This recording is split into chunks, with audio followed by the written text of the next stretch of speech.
Oke, kita mulai ya. Hari ini kita bakal ngebahas sebuah kerangka spiritual yang menarik banget, yang coba ngasih penjelasan kenapa sih dunia kita sekarang kayak gini. Semua ini berdasarkan materi sumber yang kita kaji, dan ini adalah konsep yang coba ngejawab pertanyaan-pertanyaan besar yang mungkin ada di kepala kita semua.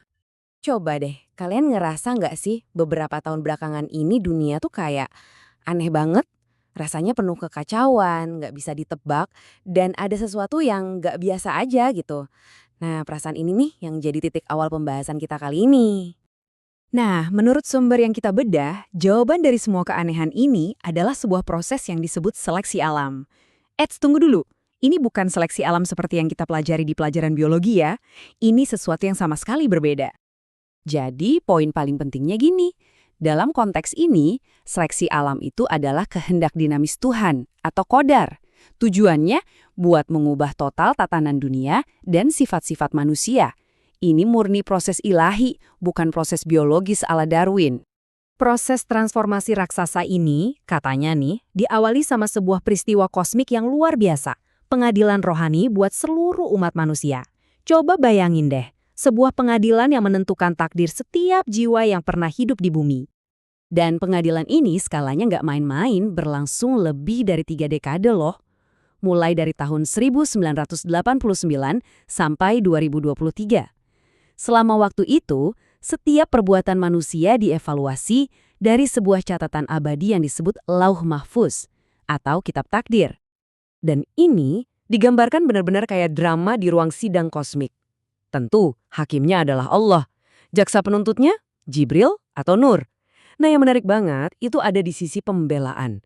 Tokoh-tokoh besar kayak Empat Muhammad, Ifrit, Khidir, sampai Adam dan Hawa, mereka semua jadi perwakilan yang membela sekaligus mewakili kita, seluruh umat manusia.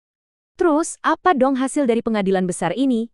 Nah, vonis utamanya adalah pembagian seluruh umat manusia ke dalam sebuah sistem peringkat. Mari kita lihat gimana ini membentuk struktur dunia yang baru. Angka kuncinya adalah 20. Iya, 20. Seluruh fitrah umat manusia sekarang dibagi jadi 20 peringkat spiritual. Peringkat 1 itu yang paling tinggi, dan peringkat 20 yang paling rendah. Vonis ini pada dasarnya menciptakan dua jalur utama. Mereka yang ada di peringkat 1-17 dianggap mau dibimbing dan bakal dapat bimbingan langsung di dunia nyata. Sebaliknya, mereka yang ada di peringkat 18-20, nah ceritanya beda. Mereka bakal lewat proses pendidikan khusus di alam fana setelah mereka meninggal dunia nanti. Oke, vonisnya udah jatuh.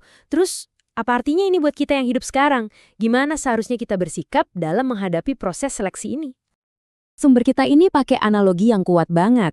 Pemisahan peringkat 18-20 itu diibaratkan kayak kita memotong dahan pohon yang udah kena penyakit, biar seluruh pohonnya bisa selamat dan tumbuh sehat lagi. Tujuannya untuk mencegah infeksi spiritual menyebar lebih jauh. Nah, ini dia yang katanya ngejelasin kenapa dunia rasanya aneh. Menurut kerangka ini, semua kejadian yang terjadi itu dirancang buat satu tujuan utama, mengikis ego manusia. Rasa aku, rasa paling suci, rasa paling benar, semua itu lagi dihajar, biar kita bisa bersih dan kembali ke niat yang murni. Jadi, apa yang harus kita lakuin? Sumber ini ngasih 3 saran sikap utama. Pertama, sadar. Kita harus sadar kalau proses ini emang lagi terjadi. Kedua, tabar. Maksudnya kita harus teguh, punya pendirian yang kuat buat menghadapinya. Dan yang ketiga, tentu saja, sabar. Selama proses pembersihan ini berjalan. Oke, sekarang kita sampai di bagian yang mungkin paling menantang buat dipahami. Konsep keadilan yang dipakai dalam seleksi ini, wah ini beda banget sama standar moralitas yang kita pegang sehari-hari. Disinilah letak perbedaan yang paling bikin kaget. Menurut kita kan, orang yang sopan, rajin ibadah, suka beramal, itu pasti orang baik. Tapi, dalam penilaian ilahi ini, orang yang sama bisa aja loh ada di peringkat bawah. Sebaliknya, orang yang secara lahiriah kita anggap buruk, mungkin kasar atau pelit, malah bisa ada di peringkat atas. Loh kok bisa gitu? Alasannya menurut sumber ini adalah karena penilaian ini sifatnya mutlak.